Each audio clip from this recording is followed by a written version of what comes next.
एक देखा जाए तो मूलभूत आवश्यकता चिकित्सा, और एक अगर यहाँ पर देखा जाए तो शिक्षा, यानी तीनों जो हैं इनके बिना एक मध्य प्रदेश के भविष्य की कल्पना तो नहीं की जा सकती। क्यों राकेश जी, क्या कहते हैं? हाँ बिल्कुल, और यही तो जो बेसिक बुनियाद की हम बात करते हैं, यही तो बेसिक बुनियाद है। शिक्षा के बिना तो कल्पना ही नहीं कर सकते कि प्रगति आगे हो सकेगी। जो बेसिक इंफ्रास्ट्रक्चर तो बेहद ज़रूरी है। रियल एस्टेट तो अब हम सबका एक कह सकते हैं कि बेसिक बुनियाद में शामिल हो चुका है, और जब स्वास्थ्य की बारी आएगी तो उसके बिना तो सब कुछ अधूरा है। क्या बात है। बात यहाँ पर निकली है इंफ्रा से, डेवलपमेंट से। खान साहब, आपसे मैं जानना चाहूंगा कि कितना लगता है, एक बात हम लगातार पढ़ रहे हैं कि जब से विश्व में आर्थिक मंदी आई तब से रियल एस्टेट जो सेक्टर है, रियल एस्टेट सेक्टर आपका, वो दम तोड़ता चला गया। वायर्स लगातार खत्म हो रहे हैं, और ऐसी चुनौतियां क्या आपको लगती हैं कि डेवलपमेंट के लिए, आगे बढ़ने के लिए, चाहे वो बात हम आष्टा यहाँ के आसपास के क्षेत्रों के लिए कहें, चुनौती है? जी चुनौती तो है, क्योंकि कोरोना काल के बाद से जो मंदी आई थी रियल एस्टेट में, लेकिन अभी जो है स्थिर है और रियल एस्टेट में बेहतर चल रहा है, कोई दिक्कत नहीं। आगे आपकी क्या ऐसी क्या योजनाएं हैं और क्या आप विशेष करने वाले हैं, जो कि निश्चित तौर पर मध्य प्रदेश का भविष्य यहाँ लिखा हुआ है, तो उसके लिए कहीं ना कहीं जो आपके प्रोजेक्ट हों या जो आपके कॉन्सेप्ट हों वो कहीं ना कहीं साबित हों आगे चलकर? देखिए, अभी हमने आष्टा शहर के लिए गैलेक्सी रेसिडेंस के नाम से एक प्रोजेक्ट लॉन्च किया। अभी 15 साल से मैं इसी फील्ड में हूँ, रियल एस्टेट में। तो हम देखते थे कि इंदौर, भोपाल जैसी जो सुविधाएं जो कॉलोनियों में होती हैं, और बेहतर कॉलोनी विकसित हम करें, क्यों ना हमारे शहर में भी हम उसको करें। तो उसी को लेके हम जो है लगातार प्रयास कर रहे थे, और उसी को लेके अभी हमने 34 एकड़ में आष्टा के लिए गैलेक्सी रेसिडेंस हाईवे के ऊपर एक लॉन्च किया है, जो इंदौर भोपाल के पैटर्न पे, और हर एक सुविधा हमने वहाँ देने की कोशिश की है, और लोगों का जो सपना होता है उसको हमने पूरा करने की कोशिश की है। और जो भी लोग हमें सजेशन देते हैं, जैसा अभी हमने कॉलोनी के अंदर हमने काफ़ी गार्डन दिए हैं, और पूरा कैंपस हमने बनाया है, और TNCP रेरा पूरे कंप्लीट है। हमारी कॉलोनी फ़ेज़ 1 टोटल कंप्लीट हो चुका है, फ़ेज़ 2 हमारा चल रहा है। तो अभी एक सामने बोला कि यहाँ पे क्लब हाउस भी होना चाहिए, तो हमने उसके अंदर क्लब हाउस भी जो है ऐड कर दिया उसमें। एक ने बोला जिम होना चाहिए, तो हमने जिम भी ऐड किया है। और हमारे ये है कि लोगों का जो सपना होता है उसको हम पूरा कर सकें, मतलब हर एक जो सुविधा जो चाहिए उनको वहाँ पे हम उनको पूरी कर सकें। उसी को लेके हम लगातार प्रयास में हैं, और भी आगे इस फील्ड के अंदर और जो भी हमें सजेशन आते हैं, हम लोगों का जो विश्वास है हम पे, वो उसको हम कैसे पूरा कर सके। क्योंकि लोग यहाँ पे अधिकतर हम ये देखता हूँ कि लोग कहते हैं, मतलब आँख मीच के भरोसा करते हैं, तो उस भरोसे जो उनका जो भरोसा है वो लगातार हम उसको पूरा कर सकें, ये कहते हैं। राहत अली जी, आपके पास आते हैं। यदि मैं गलत नहीं हूँ तो आष्टा में जो जांच की सुविधा है, प्रमुख जांच की सुविधा है, शुरुआत आपने की है? बिल्कुल, ये सच है कि मैं 1993 में जब आष्टा आया, तब यहाँ पे एक छोटा सा हॉस्पिटल हुआ करता था, प्राइमरी हेल्थ सेंटर PHC। उस ज़माने में जो है हमने शुरुआत की, और हमने बहुत ही छोटी मशीनों से उस ज़माने में मलेरिया टेस्ट हम लोग करते थे, ये सच है। तो अभी क्या कहें कि आष्टा में यदि जो बेसिक बुनियादी हम सुविधाओं की बात जो कर रहे हैं, जिक्र कर रहे हैं, हेल्थ में कोई जांच कराना है, सब कुछ यहाँ पर मौजूद है कि अभी भी जाना होगा इंदौर, भोपाल या फिर अन्य किसी प्रदेश के शहर में? आप सुन के बहुत खुश होंगे कि आज हम ये कह सकते हैं कि छोटा सा तहसील है आष्टा, लेकिन डिस्ट्रिक्ट का सबसे बड़ा डायग्नोस्टिक सेटअप वो आष्टा में है, जो कि हम अल्फ़ा पैथोलॉजी के नाम से जो है हम यहाँ पे, जिसमें सर्व सुविधा युक्त सारी जो टेस्ट हम आउटसोर्स करते थे, हम जो है बड़ी कंपनियां जिनको आउटसोर्स करते थे, उन कंपनियों के साथ हम आज काम कर रहे हैं। तो नो डाउट हम जो है हमारे यहाँ पे जो है वो कलेक्टर से लेके जितने भी जुडिशियल हों, एडवोकेट्स हों, पॉलिटिशियंस हों, सभी की हमारे यहाँ टेस्टिंग होती है, और वो क्वालिटी ऑफ टेस्टिंग होती है। Thank you. एक बार जोरदार तालियां बजती हैं। और साहब ये जो स्वास्थ्य है ना, ये नहीं पहचानता कि कौन जुडिशरी में है, कौन एडमिनिस्ट्रेशन में है और कौन किस पद पर है, ये केवल शरीर देखता है। सुरेंद्र जी, आपसे भी वही सवाल मेरा कि यदि मैं गलत नहीं हूं तो आष्टा का सबसे बड़ा कॉलेज है, उसका नाम क्या है? हिंदुजा कॉलेज। और आप हिंदुजा कॉलेज में यहाँ पर इंचार्ज के बतौर यहाँ पर पहुँचे हुए हैं, थोड़ा हिंदुजा कॉलेज के बारे में बताइए। सर, हिंदुजा कॉलेज 2018 में हमने चालू करा था और आपको विगत होगा कि जैसे सीहोर जिले के अंदर का आष्टा तहसील जो है वो सबसे बड़ी तहसील है और यहाँ का जो बैकग्राउंड है वो ग्रामीण क्षेत्र के बच्चे या तो भोपाल जाएंगे या इंदौर जाएंगे, तो उसी की दृष्टिगत हमने देखते हुए कॉलेज की स्थापना करी थी। और हमारे जो कॉलेज की विशेषता है कि हम जो स्टार्टिंग एडमिशन होते हैं वो 51 बालिकाओं को हम निःशुल्क एडमिशन करते हैं, उनसे 1 रुपये भी फीस नहीं लेते हैं। फिर से हम जिक्र करना चाहेंगे आपने जो कहा है अभी, एक बार हमारे दर्शकों के लिए, क्योंकि आष्टा नहीं बल्कि पूरे मध्य प्रदेश, पूरे देश के लोग इस कार्यक्रम को देख रहे हैं। जी, जो 51 बालिकाएं रहती है, जो हायर एजुकेशन के एडमिशन के रूल्स के अनुसार जब एडमिशन होता है तो उस टाइम 51 बालिकाओं को निःशुल्क एडमिशन देते हैं, उनसे कोई 1 रुपये फीस नहीं ली जाती हमारे द्वारा। एक बार जोरदार तालियां। और हम इस पर आगे बढ़ेंगे, लेकिन चूंकि बड़ा महत्वपूर्ण आपने विषय छेड़ा है, मैं हमारे टीम से आग्रह करूंगा कि जरा जो ऑडियंस हमारे बीच बैठे हुए हैं उनके पास ये माइक जरूर पहुंचा दें। एक छोटी सी प्रतिक्रिया जरूर इस पर लेंगे कि इन्होंने जो कहा कि जो कॉलेज में 51 बालिकाएं हैं जी, जो ग्रामीण क्षेत्र से आती हैं जी, और उनको आप निःशुल्क एडमिशन, एक छोटी सी प्रतिक्रिया जी आपसे लेते हैं। और जी, आपका नाम बताइए। और जी, मेरा नाम रुचि बनकोड़ी है।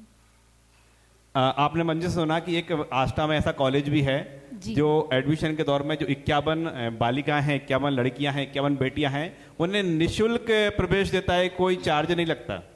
जी, मैंने बिल्कुल सुना है ये, और जहाँ तक मेरा ये अनुभव है कि ये बात सत्य भी है कि ये सुविधा वहाँ पर है, क्योंकि मतलब 1 साल पहले हम लोग इन्हीं के पड़ोसी रहे हैं और इसकी जानकारी मुझे बहुत अच्छे से है, तो ये बिल्कुल सत्य बात है। चलिए, शुक्रिया। आपने ऐसा क्यों, ये आपने जो 51 को आप फ्री देंगे, फ्री ऑफ कॉस्ट देंगे, तो एडमिशन की कोई आपने वो देख रखा है कि सिर्फ इन कोर्स में एडमिशन फ्री रहेगा या फिर जो शुरुआत में बच्चे आ जाएंगे सिर्फ उनको दिया जाएगा? आपकी पूरी प्रक्रिया क्या रहती है, आपकी गाइडलाइन क्या है? सर, गाइडलाइंस ये है कि प्रथम 51 जो बालिकाएं आती हैं, क्या है, ग्रामीण क्षेत्र का तबका है, हमारे जो कॉलेज से लगा हुआ क्षेत्र है जो पूरा ग्रामीण है, उनके पेरेंट्स जब हम डोर टू डोर संपर्क करने जाते हैं तो उनके पेरेंट्स कहते हैं नहीं, हम नहीं बढ़ा पाएंगे, हमें तो फीस भरना नहीं है। जो सक्षम रहता है उसके लिए ठीक है, पर जो हम उसको बोलते हैं कि आप प्रथम जो राउंड होता है उसमें एडमिशन के लिए आइए, जो हमारी फर्स्ट में 51 बालिकाओं की जो लिस्ट रहेगी उसके अनुसार यदि गुड़िया का नंबर आ गया तो हम उससे आपसे कोई फीस नहीं लेंगे। वाकई हिंदुजा कॉलेज एक बड़ी उपलब्धि हम ऐसे कह सकते हैं कि जो गरीब तबके के बच्चे हैं और बेटियों के लिए बड़ा काम कर रहा है। एक बार जोरदार तालियां फिर हमारे हिंदुजा कॉलेज के लिए। निश्चित तौर पे इस पे भी कोई दो मत नहीं है कि हमारी जो सरकार है उनका भी एक ये ध्येय है कि लाडली लक्ष्मी, लाडली बहना, और इन्हें आगे पढ़ाना है। लगातार कहीं ना कहीं आपका एक बड़ा सार्थक कदम इसमें नजर आता है। आपसे ही एक प्रश्न मेरा ये है कि क्या लगता है कि मध्य प्रदेश का जो अभी तक का जो एक स्तर हमको नजर आता है लगातार बढ़ रहा है, चाहे हम बात करें उच्च शिक्षा की या फिर स्कूल शिक्षा की, कहीं ना कहीं इस स्तर को और बढ़ाने के लिए सरकार की ओर से भी जिस प्रकार से जो कदम आरटीई तो दिया ही हुआ है कि और उठाने चाहिए कि कुछ और जो बच्चे हैं या बच्चियां हैं उन्हें निःशुल्क शिक्षा जो है वो मिल सके? जी सर, सरकार को भी ये कदम उठाना चाहिए कि जैसे गरीब जो बीपीएल परिवार की बालिकाएं आती है उन्हें निःशुल्क प्रवेश दिया जाए। उनकी फीस गवर्नमेंट, जैसे अपने यहाँ गवर्नमेंट कॉलेज है, यहाँ पे कुछ कोर्स ऐसे चलते हैं जो जन भागीदारी समिति यानी कि फाइनेंशियल कोर्स कहते हैं उन लोगों, यहाँ है ना, पर वहाँ भी स्कीम चलती है गवर्नमेंट में भी। और हमारे यहाँ क्या, हम लोग फ्री पढ़ाते हैं, हमें गवर्नमेंट द्वारा कुछ ऐसी स्कीम दी जाती है तो हम तो निःशुल्क शिक्षा दे देंगे। निश्चित तौर पर बहुत बड़ी बात यहाँ पर कही। खान साहब, अभी हम यहाँ पर सुन रहे थे कि एक अलग जो है यूं कहा जाए कि इसे शिक्षा कहें या सदाचार कहें, आपका आचार विचार कहें, या फिर इसे शहर के लिए एक बड़ी कृतज्ञता के रूप में इसको देखा जाए। आपके भी कई प्रोजेक्ट यहाँ पर आए हैं और हमने यहाँ पर सुना हुआ है कि जो इस प्रकार से जो रियल एस्टेट प्रोजेक्ट्स वगैरह हैं, आप उन प्रोजेक्टों में भी कुछ स्पेशल कर रहे हैं जिससे शहर के विकास और तेज गति से हो सके।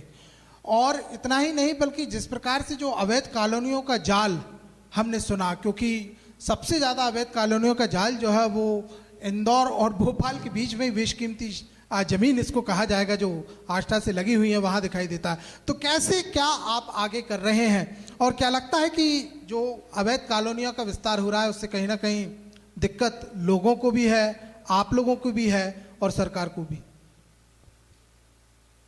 देखिए, रियल इस्टेट में का योगदान जो शहर के विकास के लिए महन योगदान है, अगर देखा जाए उसको खूबसूरती में चार चांद लगाने के लिए अगर वैध कॉलोनियाँ कटेंगी और तो उससे क्या होता है कि जो हमारा नल है, उसके बाद रोड है, सीसी रोड वगैरह, कैंपस वो गार्डन वगैरह सारी चीज़ें क्या कंप्लीट मिलती है, सर्व सुविधा चीज़ें मिलती हैं। तो उससे क्या है कि हमारा शहर का विकास तो होना ही है। जो अवैध कॉलोनियाँ कटी हैं उसकी वजह से क्या होता है कि लोगों को वो सुविधाएं नहीं मिल पाती, लोन नहीं मिल पाते, और जो गवर्नमेंट बैंक हैं उनको जो है लोन नहीं दे पाती, और उसकी वजह से उन्हें क्या है कि हर चीज़ की जो है परेशानियाँ आती हैं, रोड की है, नाली की है, सारी चीज़ों की परेशानियों का सामना करना पड़ता है। तो अब ये जो सरकार की वजह से जो सख्तियाँ हुई हैं, वैसे अभी हमारे यहाँ लगाम लगी हुई है कि अवैध कॉलोनियाँ यहाँ नहीं कट रही हैं। अब जितने भी प्रोजेक्ट आ रहे हैं वो सब वैध ही आ रहे हैं, टीएनसीबी, रेरा वगैरह सारी चीज़ें कंप्लीट है। इसी चीज़ को देखते हुए हमने भी इसी चीज़ को जो प्रोजेक्ट को लेके आए कि हमारे आष्टा शहर के मतलब ज़िले के टॉप कॉलोनी के अंदर हमारी कॉलोनी हम मानते हैं कि मतलब उस लेवल के हम यहाँ पे काम कर रहे हैं। तो लोगों का रिव्यू भी अच्छा है, लोगों को पसंद आ रहा है। जो भी लोग वहाँ पे जाते हैं वो कहते हैं कि नहीं, मतलब जिन्होंने भी वहाँ पे देखा, अधिकतर लोगों का रिव्यू ये है कि लोगों ने बुकिंग भी करी है और आगे उसके अंदर और काम कर रहे हैं। राहत जी, आपकी लैब की बात कर रहे हैं तो NABI से एफिलेटेड है आपकी लैब, थोड़ा सा आप दर्शकों को बताएंगे क्या है NABI ये? बिल्कुल सर, एक्चुअली कोविड महामारी जब आई तो आपने देखा होगा कि कई डायग्नोस्टिक्स, कई लोगों ने, टेक्नीशियन, हम लोग पैरामेडिकल में आते हैं तो डॉक्टर्स इन्वेस्टिगेशन एडवाइस कर रहे थे उस ज़माने में। तो उस 3 साल का पीरियड ऐसा निकला सर वो कि जो है RT-PCR टेस्टिंग के लिए जो है डिस्ट्रिक्ट जाते थे सैंपल, और डिस्ट्रिक्ट से जो है एम्स में, और वहाँ पे भी सैम्पलिंग का इतना ज़बरदस्त लोड होता था कि जो है हमारे क्षेत्र में तो रिपोर्टें तब आती थी जब कई पेशेंट जो है एक्सपायर हो जाते थे और कई पेशेंट अच्छे होके चले जाते थे। तो हमने ये सोचा कि उसके लिए RT-PCR टेस्टिंग के लिए NABL एग्रीडेशन लेना ज़रूरी होता है, तभी आपको वो जो है आप टेस्टिंग कर सकते हैं। तब हमने NABL एक्रेडिटेशन लिया और RT-PCR की मशीन लगाई और पूरे आष्टा क्षेत्र को हमने यहाँ RT-PCR टेस्टिंग गवर्नमेंट के रेट्स पे किया। गवर्नमेंट के रेट्स पर हम तमाम विभूतियों से बातचीत कर रहे हैं। वो अपने विधा में जो सहयोग तो कर ही रहे हैं, लेकिन कहें कि एक समाज से जुड़ा हुआ महत्वपूर्ण पहलू है, जो आर्थिक पहलू है, उसमें बड़ा योगदान दे रहे हैं आप लोग। जी सर, थैंक यू। ये जो है आष्टा क्षेत्र के लोग बहुत ही स्नेह रखते हैं और जो है बहुत ही सराहा भी है हमारे काम को। लोगों ने डायग्नोस्टिक बंद कर दिए, लेकिन फ्रंट फेस पे हम आके खड़े हुए और हमने 24/7 हमने जो है डायग्नोस्टिक को चलाया। बॉम्बे और दिल्ली से हमने इन्वेस्टिगेशंस के लिए जो रिएजेंट्स होते थे, मशीनों को जो है उपलब्ध कराया, लेकिन एक दिन भी हमने पैथोलॉजी को बंद नहीं रखा। मुझे खुद को 95% जो है लंग इन्फेक्शन हुआ। डॉक्टर इंदौरिया सर और हम एक साथ एडमिट थे चिरायू मेडिकल कॉलेज के अंदर, लेकिन उसके बाद भी ठीक हो के आए। आमतौर पर एक धारणा है कि जितने छोटे शहर में जाएंगे लेबोरेटरी उतनी ही महंगी होगी। बड़े शहर में चूंकि वहाँ पर क्वांटिटी ज़्यादा होती है तो सस्ती जांचें होती हैं। तो आप ये कैसे उपलब्ध करवा रहे हैं कि सरकारी रेट पर लेबोरेटरी आप संचालित कर रहे हैं आष्टा में, कैसे संभव हो पा रहा है?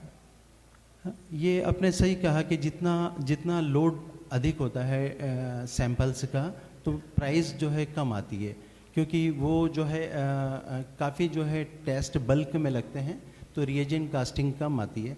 तो उस कास्टिंग को कम करने के लिए हमने fully automated auto loaders machine लगाई है। और हमारे पास आपको खुशी होगी ये जान करके कि पूरी डिस्ट्रिक्ट का सैंपल आता है हमारे आष्टा में। पूरे जिले का आता है, यानी सीहोर वाले भी आष्टा आ जाते हैं? सीहोर वालों का सैंपल आष्टा में RT-PCR लैब, एक ही लैब पूरे ज़िले के अंदर RT-PCR लैब हमारी थी, पूरे सीहोर जिले में। पूरे सीहोर। नौशी जी, रियल एस्टेट में निवेश का समय क्या है? कब निवेश किया जाए, कहाँ निवेश किया जाए, किस प्रॉपर्टी में किया जाए? उपयुक्त समय अभी है कि रुका जाए? निवेश करने का समय अभी फ़िलहाल सही है, क्योंकि अभी हम देख रहे हैं आष्टा शहर में जो हमने काम किया है ये जो बाईपास के ऊपर है, और इसमें क्या है कि अभी VIT वगैरह जो है करीब में है, और जो पूरा जो विकास जो हो रहा है वो बाईपास के ओर हो रहा है। तो अभी समय सही है, और एक भविष्य के लिए भी देखा जाए तो बच्चों के भविष्य के लिए और एक मजबूत निवेश जो माना जाता है वो रियल इस्टेट में ही माना जाता है, जो हर एक परेशानी में भी काम आता है, वो जो है अभी बेहतर है। मेरा प्रश्न प्रजापति जी आपसे ही है कि लगातार जो है आप काम कर रहे हैं और अलग अलग आपकी सोच यहाँ पर दिखाई दे रही है, लेकिन व्यावहारिक शिक्षा के साथ साथ आदर्श शिक्षा के लिए आपका संस्थान क्या विशेष कर रहा है, ये आपसे जरूर जानना चाहेंगे। सर, अभी जैसे वर्तमान में देखा जाए तो स्किल डेवलपमेंट पे सरकार भी ज़्यादा ध्यान दे रही है। उसी को देखते हुए हम लोगों के यहाँ भी हमने स्किल डेवलपमेंट प्रोग्राम, जैसे अभी जो नया NEP सिस्टम जो लागू हुआ है उसमें स्किल डेवलपमेंट के आधार पर कोर्स भी दिए जाते हैं, और हमारे यहाँ भी हम स्किल डेवलपमेंट के ऊपर एक करियर गाइडेंस काउंसलिंग हमने हमारे यहाँ टीम बना रखी है।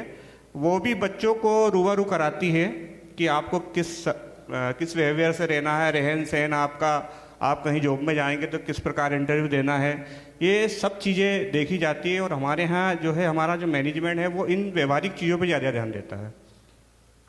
मेरा सवाल ये आप तीनों से ही है, थोड़ा संक्षेप में हम जवाब चाहेंगे।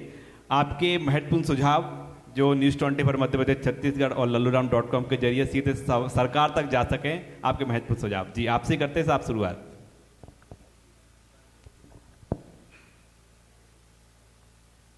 जी, महत्वपूर्ण सुझाव जो आप सरकार तक पहुंचाना चाह रहे हो। सरकार अभी काम कर रही है, बाकी सुझाव के तौर पर तो ये है कि अभी जो हमारे रियल एस्टेट में हम देखें तो अवैध कॉलोनियों को लेकर जो लगाम लगी है, तो हमारे रियल एस्टेट के हिसाब से तो ठीक है, क्योंकि उससे क्या होगा, शहर का जो विकास होगा। और बाकी जैसे ट्रामा सेंटर के लिए हमारे लिए बहुत आवश्यकता है, जिसके लिए हमारे माननीय विधायक जी मतलब प्रयास में लगे हुए हैं। उसके आने से और हमारा CM राइज स्कूल भी हमारा आष्टा शहर में चालू होने वाला है, तो विकास हमारा हो रहा है शहर का, और सभी का योगदान है। जी, परमार जी, संक्षेप में आप सभी चाहेंगे सुझाव। सर, जिसमें एजुकेशन की बात करूं तो आष्टा जो एक है एजुकेशन का हब माना जाता है।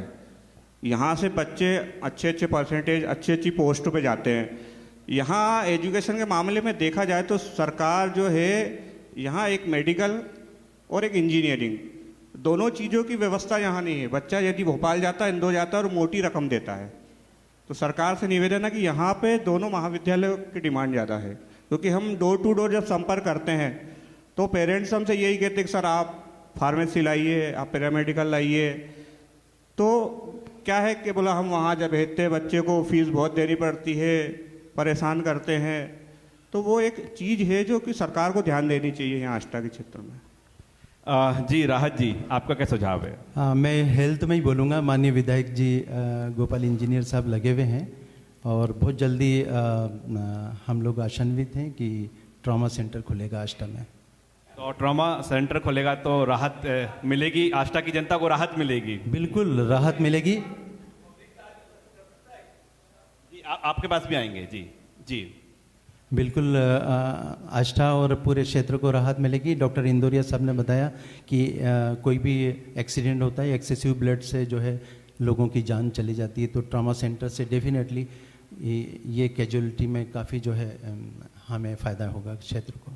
बहुत बहुत शुक्रिया हमसे चर्चा करने के लिए।